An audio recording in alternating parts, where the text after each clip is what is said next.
ऋषिकेश के पास शिवपुरी क्षेत्र में बंजी जंपिंग के दौरान एक बड़ा हादसा हो गया है। बंजी जंपिंग के दौरान युवक नीचे छत पर गिर गया, जिससे उसके मौके पर मौजूद लोगों ने फौरन एम्स में भर्ती कराया। उसका इलाज चल रहा है। हादसे का वीडियो देखिए, आपको भी हम दिखा रहे हैं, ये सोशल मीडिया पर वायरल है। पुलिस का कहना है कि अभी तक किसी भी पक्ष की ओर से कोई शिकायत दर्ज नहीं कराई गई। वीडियो बहुत हैरान करने वाला है, डराने वाला है। ये देखिए कैसे युवक सीधे जाकर टिन की छत पर गिरा है। ये तस्वीरों में कैद हो गया है। ऋषिकेश में जो भी लोग बंजी जंपिंग के लिए जाते हैं उनको ये सचेत करने वाली खबर है। शिवपुरी में ये बंजी जंपिंग हो रही थी, जिस दौरान एक्सीडेंट हो गया, हादसा हो गया और बंजी जंपिंग के दौरान युवक नीचे छत पर गिर गया, जिसके बाद मौके पर मौजूद वहां पर लोग फौरन दौड़े हैं। युवक को एम्स में भर्ती कराया है, वहां पर उसका इलाज चल रहा है। हादसे का वीडियो सोशल मीडिया पर वायरल हो रहा है। पुलिस का कहना है कि अभी तक किसी भी पक्ष की ओर से कोई शिकायत दर्ज नहीं कराई गई है।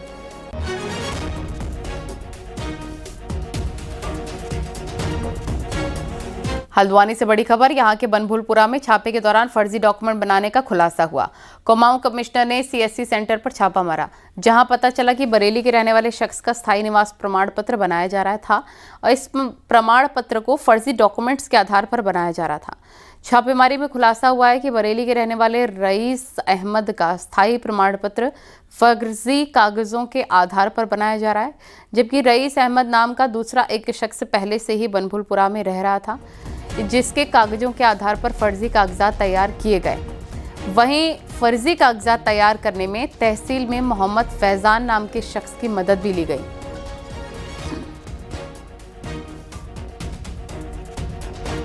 ठीक ही रईस अहमद नाम का एक आदमी है जो कि मूलतः बरेली का है, कुछ समय से हल्द्वानी में रह रहा है। उसका एक स्थायी निवास बन गया है और वो स्थायी निवास जो बना है, एक दूसरा रईस अहमद हल्द्वानी में रहता है जिसके पास स्थायी निवास पहले से था। उस सब के नकली दस्तावेज, मतलब दस्तावेज तो दूसरे आदमी के हैं, इस आदमी ने इस्तेमाल कर लिए हैं।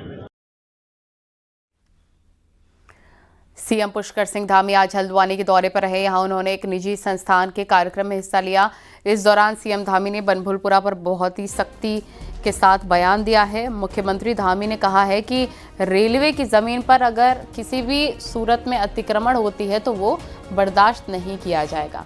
सीएम धामी ने कहा कि सुप्रीम कोर्ट में सरकार का पक्ष रखा जाएगा और आने वाली सुनवाई में मजबूती से इस पर सरकार पक्ष रखेगी और बनभूलपुरा को किसी भी कीमत पर अनियंत्रित नहीं होने देंगे, अवैध कब्जा नहीं होने देंगे। साथ ही सीएम धामी ने कहा है कि राज्य की रजत जयंती को शानदार तौर पर मनाया गया है और राज्य के विकास का रोड मैप भी बनाया गया है।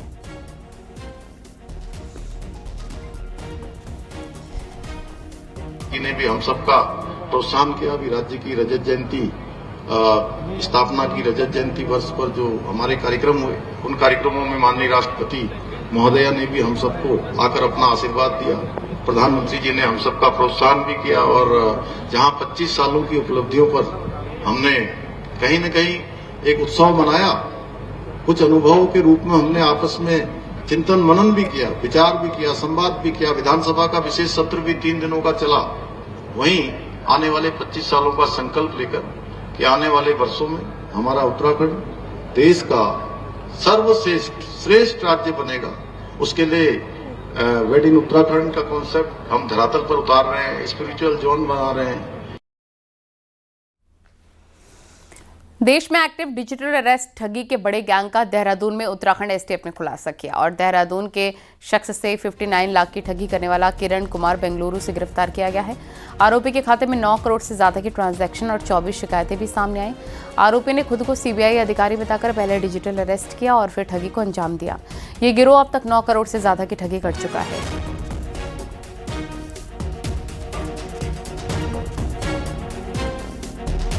आईजी सर के निर्देशानुसार हमने नई स्ट्रैटेजी बनाई, कोर टीम्स का गठन किया, उसके चलते हमें एक सफलता हासिल हुई है। उसमें हम एक मुकदमा हमारे गढ़वाल रीजन में है, एक कुमाऊं रीजन में है। हरिद्वार के सिडकुल क्षेत्र में गाड़ी में हूटर और लाल बत्ती लगाकर घूमना एक युवक को भारी पड़ गया। यहां किरबी चौक पर चेकिंग कर रही पुलिस ने हूटर बजाती आ रही ब्लैक स्कॉर्पियो कार को रोका है। इसमें एक युवक सवार था। युवक से जब गाड़ी और हूटर के बारे में जानकारी ली गई तो वो कोई जवाब नहीं दे सका। इसके बाद पुलिस ने हवाबाजी कर रहे शिवम नाम के युवक को फटकार लगाई और गाड़ी को सीज कर दिया। बताया जा रहा है कि युवक अपनी ब्लैक स्कॉर्पियो में पुलिस की लाल नीली बत्ती और हूटर लगाकर काफी लंबे वक्त से घूम रहा था और हूटर भीड़ भाड़ में बजाकर हवाबाजी करता था।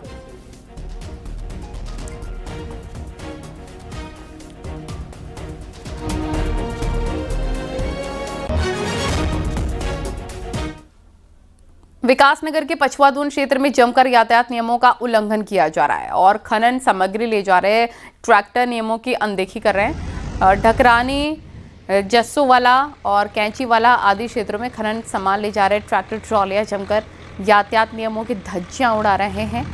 ये ओवरलोड वाहन जो ओवरलोड वाहन है स्टंटबाजी करने से भी बाज नहीं आ रहे हैं। इन बेलगाम वाहनों में कई ट्रैक्टर ट्रॉली ऐसे हैं इनमें नंबर प्लेट भी नहीं है। बेलगाम ट्रैक्टर ट्रॉली हादसों का सबब भी बन रहे हैं। खुद ट्रैक्टर ट्रॉली के ड्राइवरों को भी खतरा है।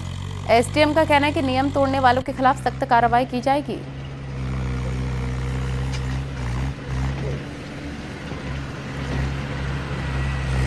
लोडेड वाहन की जो शिकायतें प्राप्त हो रही हैं, इस पे हमारे द्वारा एक जॉइंट टीम का गठन किया गया है, जिसमें ARTO, पुलिस और खनन विभाग की टीम रहेगी और राजस्व की टीम। एक संयुक्त निरीक्षण किया जाएगा और बीच में जो एजेंसीज हैं जैसे RTO हैं और पुलिस को निर्देशित किया गया है कि इस तरीके की अगर वाहन संचालित हो रहे हैं तो उन पर कानूनी कार्रवाई।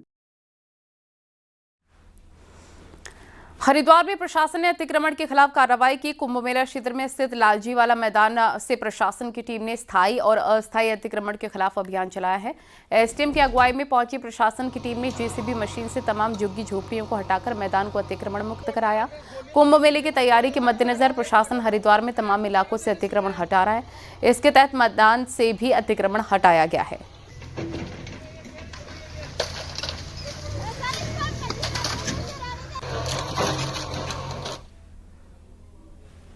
हरिद्वार में अर्ध कुंभ मेले की तैयारी को लेकर नाराजगी जताने के कुछ ही घंटे के बाद अखाड़ा परिषद के संतों के बयान बदल गए। संतों की नाराजगी की खबरों के बाद हरकत में आए मेला प्रशासन के अधिकारियों ने आनन फानन में जूना अखाड़ा पहुंचकर अखाड़ा परिषद के महामंत्री हरिगिरी से मुलाकात की और जल्द उन्हें मीटिंग के लिए आमंत्रित करने का आश्वासन दिया। वहीं अखाड़ा परिषद के अध्यक्ष महंत रविंद्र पुरी ने भी किसी तरह की नाराजगी से इनकार किया। कहा, सीएम धामी के नेतृत्व में दिव्य और भव्य कुंभ होगा।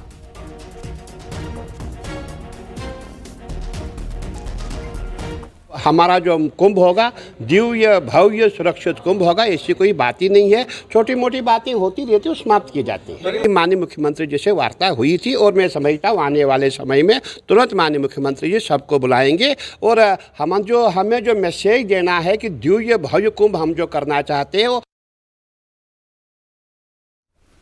मुख्यमंत्री पुष्कर सिंह धामी शुक्रवार को पिथौरागढ़ के दौरे पर रहेंगे। इस दौरान सीएम धामी कनाली छीना के पास अपने पैतृक गांव टुंडी जाएंगे। साथ ही जौल जीबी मेले का भी उद्घाटन करेंगे।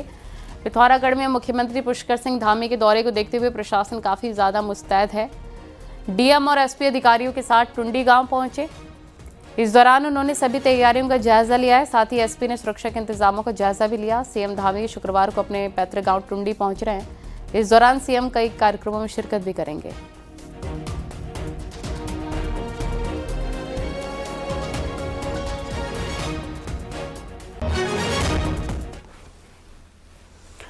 पुष्कर सिंह धामी कैबिनेट ने देवभूमि परिवार योजना को मंजूरी दे दी है। इस योजना के तहत सभी परिवारों की एक यूनिक फैमिली आईडी बनेगी। उत्तराखंड में हरियाणा की तर्ज पर हर परिवार एक डिटेल डेटाबेस पहचान पत्र बनेगा और हर पहचान पत्र का एक यूनिक आईडी नंबर होगा। इसे देवभूमि परिवार योजना नाम दिया गया है। इस योजना पर सीएम पुष्कर सिंह धामी ने कहा कि जो आईडी दी जाएगी उससे उत्तराखंड की डेमोग्राफी को बिगड़ने से रोका जाएगा, क्योंकि डेमोग्राफी को बिगड़ने से रोकना हमारा संकल्प है। साथ ही ठीक तरीके से सभी परिवारों को नियोजित भी किया जा सकेगा।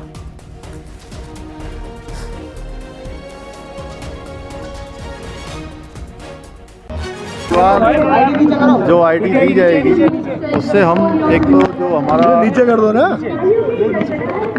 उत्तराखंड की डेमोग्राफी है उसको बिगड़ने से रोकना एक हमारा बड़ा संकल्प है। उस संकल्प को आगे बढ़ाएंगे। इसके साथ साथ ठीक प्रकार से हम सभी परिवारों का नियोजन कर पाएंगे, देवभूमि के अंदर एक चीज़ों को व्यवस्थित कर पाएंगे।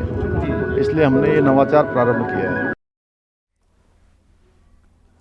उत्तराखंड कांग्रेस में हुए ताजा बदलाव से कांग्रेस के भीतर की राजनीति गर्मा गई है। खासतौर पर कुमाऊं के तराई वाले इलाके में तो जिला अध्यक्ष और महानगर अध्यक्ष के ऐलान के बाद कांग्रेस में दो फाड़ होने की स्थिति आ गई है। ऐसे में बड़ा सवाल है कि कांग्रेस तराई के मैदान को 2027 में कैसे साधेगी। देखिए।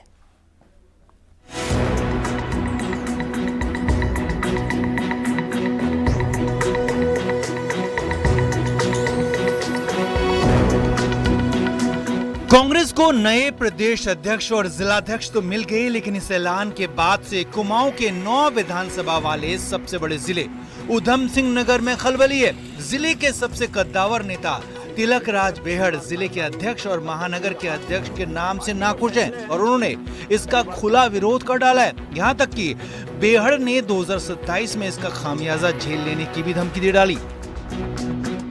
11 विधायक थे, 11 हरिद्वार और ऊधम सिंह नगर से। ऊधम सिंह नगर की और हरिद्वार की धरती ने कांग्रेस को 11 विधायक दिए। अभी तो पार्टी हाईकमान का फैसला है, उनको तय करना है इस खाई को कैसे खत्म करना है। प्रदेश नेतृत्व जो हमारा उसको तय करना है, तो पार्टी को तय करना है। हाईकमान सोचती है, वो देखती है। तिलक राज बेहड़ के हाई नफे नुकसान के सोचने से राष्ट्रीय पार्टी को बहुत ज्यादा फर्क नहीं पड़ता। ये उनका पैमाना है कि उसका नफा उनको होना है या नुकसान होना है। ये जो पार्टी के अगुवा बनते हैं, जो अपनी मर्जी चलाते हैं, अपनी मर्जी से फैसले कराते हैं, ये उनको सोचना है। हरीश रावत जी से हमारे संबंध है, वो कभी भी इस जिले में आते हैं तो सबसे मिलते हुए जाते हैं। मेरे यहाँ भी आए। तिलक राज बेहड़ जैसे कद्दावर नेता की नाराजगी कांग्रेस की टेंशन बढ़ाने वाली है। उनकी नाराजगी के बीच जिलाध्यक्ष बनाए गए हिमांशु गाबा का दावा है कि उनके कार्यकारी अध्यक्ष रहते हुए 2022 में पार्टी ने 5 विधायक जीते और 2027 में वो जिले की सभी विधानसभा सीटें जीतेंगे। और यही नहीं, गाबा तिलक राज बेहड़ की नाराजगी को अनुशासनहीनता भी करार दे रहे हैं। जबकि कांग्रेस के वरिष्ठ नेता और कैंपेन कमेटी के चेयरमैन प्रीतम सिंह का दावा है कि सब कुछ ठीक कर लिया जाएगा।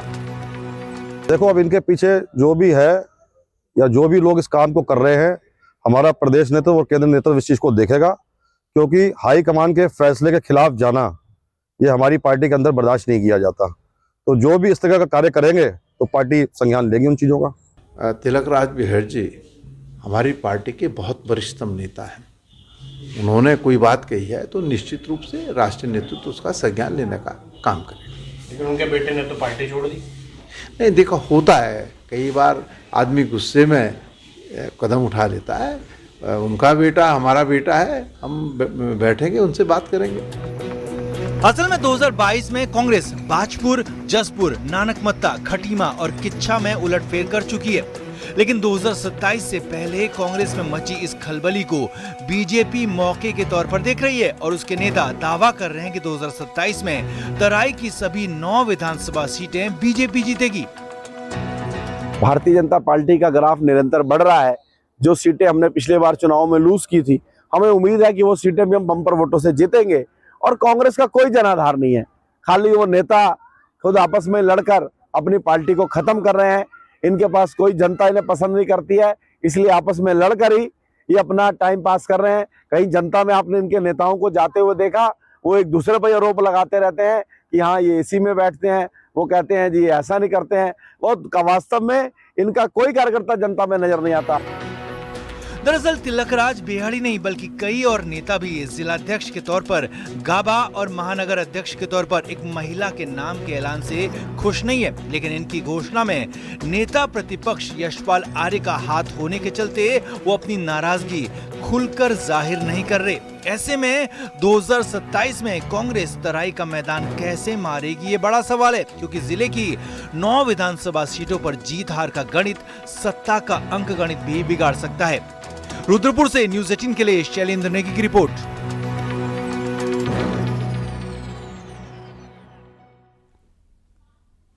गढ़वाल मंडल का पौड़ी जिला एक बार फिर से उत्तराखंड की सियासत का हॉटस्पॉट बन गया है और कांग्रेस ने जिन 2 नेताओं को संगठन में तरजीह दी है, गणेश गोदियाल और हरक सिंह रावत, दोनों पौड़ी जिले से हैं।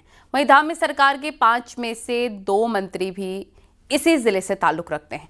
कांग्रेस के ताजा फैसले ने सियासत के एपी सेंटर पौड़ी में बीजेपी को भी अपनी रणनीति पर पुनर्विचार करने को मजबूर कर दिया है। देखिए रिपोर्ट।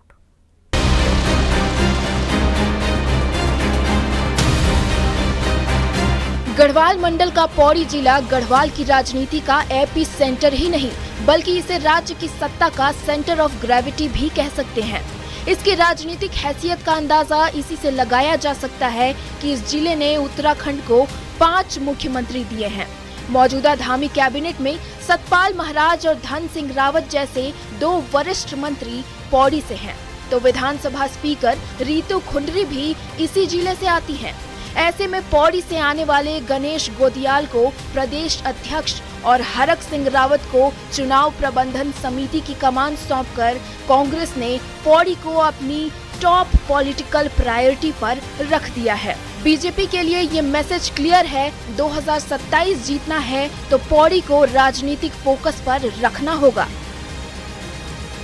ठीक है कि कांग्रेस ने आज 2 अपने प्रदेश अध्यक्ष पौड़ी से दिए हैं, एक और चुनाव के जो पहले बीजेपी में ही थे उनको चुनाव की कोई कमान दी है। लेकिन मैं कह सकता हूँ दोनों के दोनों नेताओं को पौड़ी की जनता ने नकारा है, उनके काम को पौड़ी की जनता ने देखा है। जब कभी रणनीति बनती है तो रणनीति में हर विषय का ध्यान रखा जाता है और हम भी इस कांग्रेस की रणनीति की तोड़ के आधार पर अपनी रणनीति को तैयार करेंगे। याद कीजिए हरीश रावत सरकार के खिलाफ 2016 की बगावत, इसके चिंगारे भी यहीं से भड़की थी। तब के बागी विधायकों में हरक सिंह रावत और अमृता रावत दोनों पौड़ी से थे। उस बगावत की सियासी गूंज इतनी गहरी थी कि अगले 2 चुनावों में भी कांग्रेस उस झटके से नहीं उबर पाई। अगर हरिद्वार को अलग रख दें तो गढ़वाल की 30 सीटों में से 2016 में कांग्रेस के पास 16 सीटें थी, जो 2022 में सिमटकर 3 पर आ गई। अभी पौड़ी जिला पूरी तरह भारतीय जनता पार्टी के पास है। पिछली बार भी पूरा पार्टी के पास था, बल्कि जो गढ़वाल कॉन्स्टिट्यूएंसी है लोकसभा की, वो पूरी तरह भारतीय जनता पार्टी के पास है। 14 की 14 सीटें भाजपा के पास हैं। उससे भारतीय जनता पार्टी के आधार को समझा जा सकता है। आपस में विचार विमर्श करके और अपनी रणनीति बनाएंगे। साफ है कि पौड़ी जिला गढ़वाल की राजनीति की धुरी है और यहाँ की हलचल सीधे सत्ता के समीकरण तय करती है। अब जब 2027 को लेकर कांग्रेस अपने इस पुराने गढ़ को फिर से साधने में जुटी है, तो बीजेपी भी पौड़ी पर फोकस बढ़ाने और अपने स्ट्रैटेजी में बड़ा फेरबदल करने की तैयारी में है। देहरादून से न्यूज़ 18 के साथ सुनील नवप्रभात की रिपोर्ट। रामनगर के सुंदरखाल के विस्थापन की अड़चन दूर हो गई है। सरकार ने इनको विस्थापन के लिए सैद्धांतिक सहमति के लिए हरी झंडी दे दी है और सरकार ने हाईकोर्ट में कहा है कि जितनी ज़मीन पर ये लोग बसे हैं उतनी बड़ी ज़मीन विस्थापन के लिए नहीं मिल रही है, लेकिन इनको अलग अलग ज़मीन पर बसाने की तैयारी की जा रही है। ये लोग 1970 से सुंदरखाल में रह रहे हैं। उस समय उन्हें भरोसा दिया गया था कि उन्हें और अधिकार मिलेंगे। यहाँ पर इस समय कुल 800 परिवार हैं जिनके पास बिजली, पानी जैसी मूलभूत सुविधाओं का अभाव है। इसके बाद गवर्नमेंट ने अपना काउंटर एफिडेविट फाइल किया और ये बताया कि उनके लिए अल्टरनेट लैंड की तलाश की जा रही है, परंतु इतनी भूमि नहीं मिल पा रही है एक साथ, तो कोई मॉनिटरी कंपनसेशन देने का या टुकड़ों में अलग अलग जगह पर भूमि उनको दिए जाने का प्रस्ताव अभी शासन में विचाराधीन है और जिसके बाद राजस्व विभाग की कोई कमेटी इस पर डिसीजन लेगी। और अब आपको दिखाते हैं पहाड़ टॉप 10 न्यूज। रामनगर के बैल पड़ाव में प्रतिबंधित मांस की अफवाह मामले पर बीजेपी ने कहा है कि ये सूचना शारिक समेत 2 अन्य लोगों ने हिंदुवादी संगठन को दी थी। पकड़े जाने के बाद कार्रवाई की गई। बागेश्वर में डिस्ट्रिक्ट कोर्ट रोड के पास जंगल में लगी आग पर फायर टीम ने समय रहते काबू पा लिया है और आग को आबादी के क्षेत्र में फैलने से रोका है। गांधीनगर वार्ड में एक बड़ा पत्थर कभी भी नीचे गिर सकता है, जिससे नीचे रहने वाली आबादी को बड़ा खतरा पैदा हो सकता है। रुड़की में गुरुवार सुबह गाड़ी बेकाबू होकर डिवाइडर पर चढ़ गई। इसके बाद गाड़ी में आग लग गई। फायर ब्रिगेड की टीम ने आग पर काबू पाया। रामनगर में विश्व हिंदू परिषद ने दिल्ली ब्लास्ट के विरोध में पुतला फूंका, साथ ही सरकार के आतंकियों को कठोर दंड देने की मांग की। रुद्रप्रयाग में दिल्ली ब्लास्ट के बाद लगातार पुलिस फ्लैग मार्च कर रही है। अगस्त मनी शहर में पुलिस ने फ्लैग मार्च निकाला। उत्तराखंड में वकीलों ने 15 नवंबर को सामूहिक हड़ताल की चेतावनी दी है। चेंबर विवाद को लेकर वकील काफी गुस्से में है। चंपावत में 15 नवंबर को भूकंप को लेकर मॉक ड्रिल होनी है। ऐसे में आपदा प्रबंधन ने सभी जरूरी विभागों की मीटिंग ली है। 22 नवंबर को डीएलएड की प्रवेश परीक्षा आयोजित की जानी है, जिसके लिए 29 शहरों में 151 परीक्षा केंद्र बनाए गए हैं। चमोली का ऐतिहासिक औद्योगिक सांस्कृतिक गौचर मेला शुक्रवार से शुरू हो रहा है। 7 दिन तक चलने वाले इस मेले का शुभारंभ सीएम धामी करेंगे। पिथौरागढ़ के बॉर्डर इलाकों में होम स्टे जमकर फल फूल रहे हैं। आलम यह है कि होम स्टे के जरिए जहां पर इन इलाकों में रोजगार के दरवाजे खुल रहे हैं, वहीं रिवर्स पलायन भी हो रहा है। ऐसे में पर्यटन महकमा होम स्टे को बढ़ावा देने के लिए विंटर टूरिज्म पर फोकस कर रहा है। देखिए रिपोर्ट।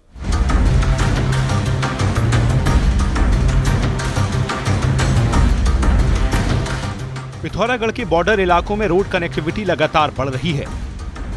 ऐसे में इन इलाकों में पर्यटन कारोबार भी लगातार परवान चढ़ रहा है। खासकर ब्यास घाटी में लिपू लेक को जोड़ने वाली रोड बनने के बाद सैलानियों की संख्या में लगातार इजाफा हुआ है। सैलानियों की इस बढ़ती तादाद ने होम स्टे को भी परवान चढ़ाया है। ब्यास की घाटी में बूंदी, गरव्यांग, नपलियच्चू, गुंजी, नाभी और कुटी में जिस तेजी से सैलानी पहुंच रहे हैं, उसी रफ्तार में साल दर साल होम स्टे भी बढ़ रहे हैं।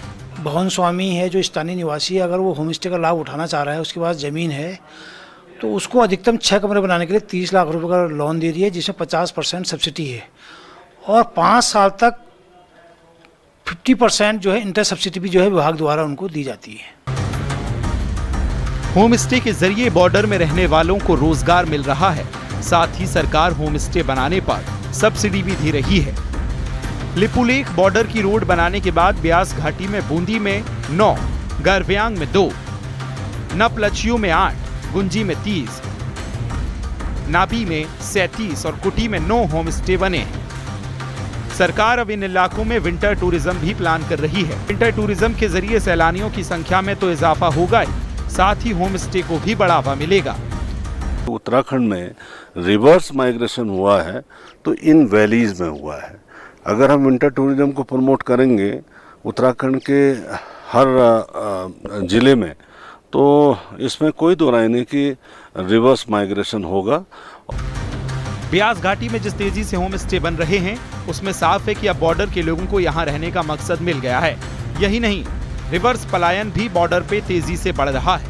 आलम यह है कि देश भर में फैले यहां के लोग घर वापसी का पर्यटन कारोबार से खुद को जोड़ रहे हैं। न्यूज़ 18 के लिए पिथौरागढ़ से विजय वर्धन उप्रेती की रिपोर्ट।